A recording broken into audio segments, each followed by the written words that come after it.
প্ৰিয় শ্ৰোতাপ্ৰেমী, আমি আজি পঢ়িবলৈ লৈছোঁ অৰ্ণৱ, আস্থা আৰু জেইচিৰ তৃতীয় খণ্ড। কলেজৰ প্ৰথম দিন আজি।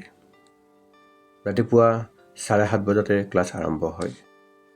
দেউতাই জন্মদিনত কিনি দিয়া গোলপীয়া চুৰিদাৰযোৰ পিন্ধি নিজকে এবাৰ চালোঁ। নিশা আঙুলিৰে ইচাৰা দি ধুনীয়া লাগিছে বুলি জনালে। ভাল লাগিছে সকলোবোৰ। নিশাৰ লগত একেখন বেঞ্চতে বহিলোঁ। বহুতৰ লগতেই চিনাকি হ'লোঁ। সকলোৰে চকুত ৰঙীন সপোনবোৰ পয়োভৰ। 4টা ক্লাছ যোৱাৰ পাছত লাঞ্চ ব্ৰেক। নিশা, মই, ৰাজি আৰু ৰীণা। আমি 4জনেই একেলগে ওলাই আহিলোঁ। ক্লাছৰুমৰ সন্মুখত বহুকেইজন ছিনিয়ৰ ৰৈ আছিল। বুজি পালোঁ আকৌ ৰেগিং হ'ব। আস্থা বৰুৱা কোন হয় ইয়াত? ভয় লাগিল। বতাহত কলপাত কপাৰ নিচিনাকৈ কঁপিছোঁ। মই, এইফালে আহা। আৰু বাকী চব আকৌ ৰুমত সোমাল। ইমান জল্দি ক'ত পলাইছ হা? নিশাই মোৰ হাতখন এৰি দিলে। মোক কৰি আটাইকেইজনী আকৌ ক্লাছৰুমত সোমাল। মই দাদাজনৰ পিছে পিছে দীঘল বাৰাণ্ডাখনেৰে গৈ আছোঁ। বিল্ডিংটোৰ একেবাৰে শেষত এটা ৰুম আছে। একেবাৰে আহতীয়া, কোনো নাই সেইফালে। হয়তো খাবলৈ গ'ল চব। মনে মনে খুব ভয় খালোঁ। কিয় আনিছে মোক ইয়ালৈ? দাদা, কিয় মাতিছে মোক ইয়ালৈ? গম পাবা ৰ'বা। ৰুমটোত সোমাই বুজিবলৈ বাকী নাথাকিল। খিৰিকীখনত আউজি ৰৈ আছে তেওঁ। মোৰ ফালে চাই বিজয়ৰ হাঁহি এটা মাৰি আগবাঢ়ি আহিল। তেওঁৰ লগৰ আৰু 2জনমান দাদা বাইদেউ আছিল লগত। নিজকে কিবা অদ্ভুত লাগিল। খং, লাজ, কি ভাৱ হৈছে বুজাব নোৱাৰোঁ। তেওঁ আহি একেবাৰে ওচৰত ৰলহি। মই দুখোজ পিছুৱাই গ'লোঁ। কিয় মাতিছোঁ নমতা? কিয়? এনেই। খং উঠিছে? আপোনাক কেলেই? প্ৰচণ্ড খং এটাই হেঁচা মাৰি ধৰিছিলহি। মুখৰ পৰা কি ওলাইছে গম নাপালোঁ। ইমান এটিটিউড কিহৰ হা? ছিনিয়ৰ হয় তোৰ, কথা কেনেকৈ ক'ব লাগে নাজানা নেকি হা? তেওঁৰ লগৰ এগৰাকী উঠি আহিল। অৰ্ণৱক তেনেকৈ কোৱাৰ বাবে তেওঁৰহে বেছি খং উঠা যেন লাগিল। মই আজি কন্দা নাই, যিমান পাৰোঁ চেপি ৰাখিছোঁ। অৰ্ণৱক চৰি ক। চৰি এনেকৈ নহয়, কাণত ধৰি ক। নাই, নোৱাৰি। ইমান অপমান সহি থাকিব নোৱাৰি। নধৰোঁ। তোক অপশ্যন দিয়া নাই। মিছ ইউনিভাৰ্ছ অৰ্ডাৰ দিছোঁ। কাণত ধৰ আৰু চৰি ক, নহ'লে দিনটো ইয়াৰ পৰা যাব নোৱাৰিবি। অৰ্ণৱৰ ফালে চালোঁ। নাই, একো ইমোশ্যন নাই। এবাৰ হ'লেও কোৱা নাই নালাগে বুলি। আৰু বেয়া লগা হ'ল তেওঁক বহুত বেছিয়ে। উপায় নাই, কৰিবই লাগিব। দুহাতেৰে কাণত ধৰিলোঁ। এইবাৰ নোৱাৰিলেও হুকুকাই কান্দিছোঁ। লাজ, অপমান, অভিমান চব একেলগে চকুপানী হৈ বৈ আহিল। চৰি কৈয়েই দৌৰি গুচি আহিলোঁ তাৰ পৰা। নিজকে বৰ অসহায় লাগে।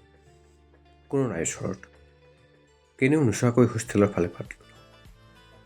কোনোবাই মাতিছে পিছফালৰ পৰা, কিন্তু মই নাচালোঁ। জেইচি প্ৰথম দিনটোলৈ মই বহুত কল্পনা কৰিছিলোঁ। এনেকুৱা কিয় হ'ল? ৰুমত সোমাই বহু পৰলৈ কান্দিলোঁ। নিশাই আহি বুজালে কিবা কিবি।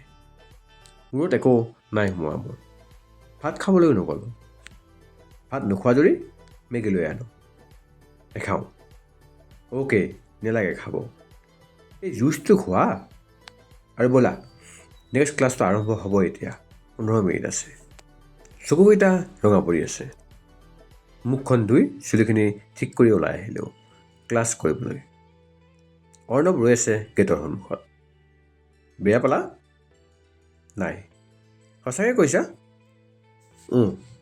দেৰি হৈছে, যাবলৈ দিয়ক। মইতো তোমাক ধৰি ৰখা নাই, আৰু যেতিয়া ধৰিম কোনেও আঁতৰাই নিব নোৱাৰে। তুমি নিজেও। কথাটো কি অৰ্থত ক'লে নুবুজিলোঁ, কিন্তু গোটেই তেজবোৰ আহি গালখনত থুপ খোৱাৰ দৰে লাগিল। নিশাই চকুটোপ মাৰি হাঁহিলে। বেছি ভাবিলে পাগলহে হ'ম। ঐ আস্থা, পিছফালৰ পৰা কোনোবাই মতা শুনি ঘূৰি চালক। ওখ ক্ষীণ ল'ৰা এজন, চুলিখিনি অলপ জবৰা, কিন্তু হাঁহিটো মৰম লগা। চিনি পাইছা? নাই পোৱাচোন। অংকুৰ, অংকুৰ। আমি একেলগে টিউশ্যন কৰিছিলোঁ ভাস্কৰ ছাৰৰ ওচৰত। পাইছোঁ। তুমি ইয়াত বুলি জনাই নাছিলোঁ। কি ব্ৰাঞ্চ? মেকানিকেল। তোমাৰ? Computer science. বঢ়িয়া, লগ পাই থাকিম তেন্তে। নাম্বাৰটো দিয়া তোমাৰ। আমাক কথা পতা দেখি কোনোবা জ্বলিছে আৰু মই খুব আনন্দ পাইছোঁ। নম্বৰটো দিয়াৰ পিছতো অলপ সময় জানি বুজিয়েই বেছিকৈ কথা পাতিলোঁ অংকুৰৰ সৈতে। ভাল লাগিল চিনাকি কাৰোবাক লগ পাই। মনটো মুকলি লাগিল। অৰ্ণৱৰ ফালে এবাৰো নোচোৱাকৈ ক্লাছত সোমালোঁ। লাহে লাহে ভাল লাগিব ধৰিলে। দিনবোৰ সোনকালে পাৰ হ'ল। ৰাতিপুৱা 7:30 বজাৰ পৰা 5 বজালৈকে ক্লাছ হয়। তাৰ পাছৰ সময়খিনি জাৰ্নেল লিখা, এছাইনমেণ্ট কৰোঁতে পাৰ হয়। তাৰ মাজতে কেতিয়া আপোন হৈ পৰিল গমেই নাপালোঁ। হোষ্টেলৰ সন্মুখতে বাইদেউৰ দোকান। বাইদেউ সকলোৰে মৰমৰ। প্ৰতিজনী ছোৱালীক নামেৰে সৈতে চিনি পায় বাইদেৱে। সৰু দোকানখন আটোমটোকাৰিকৈ সজাই লৈছে মানুহগৰাকীয়ে। ৰাতিপুৱা গধূলি হোষ্টেলৰ চবেই তাতে চাহ খাবলৈ যায়। আজিকালি নিশাৰ লগত ময়ো যাওঁ। বাইদেউক লগ পালে কিবা এটা ভাল লাগে। মালৈ মনত পৰি যায়। বাইদেউৰ দোকানৰ পৰা অলপ আগলৈ গৈ আৰু এখন দোকান পায়। নামটো কেলিফৰ্ণিয়া। প্ৰথমে নামটো শুনি ভাবিছিলোঁ বহুত ডাঙৰ হোটেল হ'ব চাগে। গৈ দেখিলোঁ এখন সৰু বাঁহৰ চালি, কিন্তু মেগী খাবলৈ বহুত ভিৰ। নামটো কোনে দিছিল জানো, কিন্তু ষ্টুডেণ্টৰ কাৰণে কেলিফৰ্ণিয়া খুব আপোন। আনদিনাৰ দৰে আজি কলেজৰ পৰা আহি মুখ হাত ধুই বাইদেউৰ দোকানৰ ফালে ওলাই আহিছোঁ। জুলাই মাহ, খুব গৰম পৰিছে। চুলিখিনি মোটোকাই খোপাৰ নিচিনাকৈ বান্ধি থৈছোঁ। কাটিব খুজিলেও মায়ে নিদিয়ে। এতিয়া কঁকালত পৰিছেগৈ। গৰমত দিগদাৰ পাওঁ যদিও মায়ে বেয়া পায় বুলি নাকাটো। নিশাৰ লগত কথা পাতি পাতি বাইদেউৰ দোকান পালোহি। মোৰ কাৰণে চাহ আৰু আমাৰ কেঁচুৱাৰ কাৰণে হৰলিক্স। নিশা আৰু বাইদেউ দুয়োজনী হাঁহিলে। মই আচলতে চাহ খাই বেয়া পাওঁ। সেইকাৰণে দেউতাই কিনি থৈ যোৱা হৰলিক্সটো বাইদেউক দি থৈছিলোঁ। ৰুমত পানী গৰম কৰাৰ সুবিধা নাছিল কাৰণে সদায় আবেলি ইয়াতে আহি খাই যাওঁহি। I think you should have Bournvita. You will grow up soon. কেতিয়া সি পিছফালে ৰৈ আছিল নেজানো। ভয়তে হিচাপ খাই ঘূৰি দিওঁতেই গোটেইখিনি হৰলিক্স মাটিত পৰি থাকিল। চাহ খাবানে অৰ্ণৱ? আজি উৎপল নাই নেকি? বাইদেউৰ মাতত সম্বিত ঘূৰাই পালোঁ। হ'লেও একে ঠাইতে বুৰুবকৰ দৰে ৰৈ আছোঁ। নিশাই জোৰেৰে চিকুটি দিলে। নাই বাইদেউ, চব টাউন গৈছে। তুমি নগলা নেকি? নাই, হৰলিক্স খোৱা চাবলৈ আহিলোঁ। হে, কি ক'লা? নাই, এনেই নগ'লোঁ। আপোনাৰ ইয়াতে চাহ খাই ভাল লাগে। বাইদেৱে ঢেৰ কিবাকিবি কৈ আছে, কিন্তু কাণত একো সোমোৱা নাই। তেওঁৰ চকু মোৰ ওপৰতে, আৰু মই মাটিত পৰা হৰলিক্সখিনিকে চাই আছোঁ তেতিয়াও।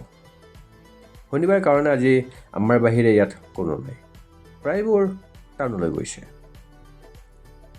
লোৱা তোমাৰ চেনি দিয়া চাহ। আস্থা, ৰ'বা, আৰু একাপ হৰলিক্স বনাই দিছোঁ।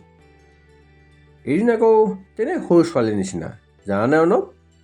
হৰলিক্স বনাই দিওঁ, আমাৰ পানী কেঁচুৱা ন নিশা। এইবাৰ নিশা আৰু বাইদেউৰ লগত অৰ্ণৱও যোগ দিলে। মই লাজত প্ৰায় মুচকত যোৱাৰ অৱস্থা, আৰু তেওঁলোকে তেনেও হাঁহিত থাকিবই পৰা নাই। বেছি কৰে। নাহোঁ আজিৰ পৰা, হৰলিক্স নেখাওঁ। তই থাক, মই যাওঁ। এতিয়ালৈ নিশা আৰু মই ইজনীয়ে সিজনীক তই বুলি কওঁ। খং উঠিছে আকৌ। অৰ্ণৱ আহি একেবাৰে ওচৰ পালেহি। দুখোজ পিছুৱাই গ'লোঁ মই। নাই উঠা। কিন্তু মোক এনেকৈ হাঁহিলে মই বেয়া পাওঁ, আৰু চুলিখিনি এনেকৈ বান্ধি থ'লে ময়ো বেয়া পাওঁ। মানে চুলিখিনি খুলি দিয়া? কি? মোৰ চুলি মই কেনেকৈ বান্ধো মোৰহে কথা, তেওঁৰনো কি দৰকাৰ? গৰম উঠে, ৰুমত গৈ আকৌ বান্ধি থ'বা, এতিয়া খুলি ৰাখা। কি ঠিক, আকৌ গালি পাৰি দিব পাৰে। ক্লিপটো লাহেকৈ খুলি দিলোঁ। চুলিখিনি কঁকাললৈকে বৈ পৰিল। গৰম উঠিছে, কিন্তু উপায় নাই। বাইদেউ আৰু নিশা এতিয়াও নিজৰ মাজতে ব্যস্ত। অৰ্ণৱ আৰু মই অলপ আঁতৰত। আমাৰ কথাত তেওঁলোকৰ গুৰুত্ব নাই। মই যাওঁ। কি? মূৰ তুলি তেওঁৰ ফালে চালোঁ। তাই যেন কিবা বেলেগ চাউনেৰে চাইছে মোলৈ। জীৱনত প্ৰথমবাৰলৈ মোৰো কাৰোবাৰ চকুত নিজক দেখাৰ দৰে লাগে।